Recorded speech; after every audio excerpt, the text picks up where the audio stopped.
આપણે જે જુગાડની વાત કરી હતી ને એ વિડીયો બહુ ચાલ્યો અને એમાં હજારો લોકોના મેસેજ આવ્યા મારામાં કે કૈલાશભાઈ તમે આ પ્રોપર રીતે સમજાવો, કેમેરામેન તમે આ નજીક કરો કે આ જે આપણે દાંતરડી ઘસાઈ ગઈ છે અને એની સાથે જે પહેલા ઘસાયેલી દાંતરડી એટેચ કરવામાં આવી છે.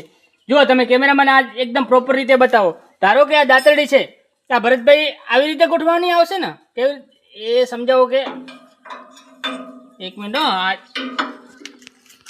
આ તમે સમજાવજો કેવી રીતે આને ફિટ કરવામાં આવશે. હાલ જો વિડીયોમાં બન્યા રહેજો તમે. આવી રીતે એના જોઈન્ટ કરવામાં આવશે, એના વેડ કરવામાં આવશે એટલે બંને બાજુ એકદમ એવી મજબૂતાઈ થશે કે તમારું કેવું એરંડાનું લકડું મજબૂત હશે ને તો તાત્કાલિક કપાઈ જશે. અને જે 12,000 આપણે ખર્ચતા હતા ને એ સરળ 1500-2000 જુગાડથી તમારું કામ થઈ જવાનું છે. તો આવા જુગાડ જોવા માટે મારી ચેનલમાં સબસ્ક્રાઈબ કરો અને વિડીયોને લાઇક કરો અને વિડીયોને શેર કરો, જેથી કરીને આપણા નવા ખેડૂતો મારી સાથે જોડાઈ શકે અને મારા અવનવા વિડીયો જોતા રહે. Thank you.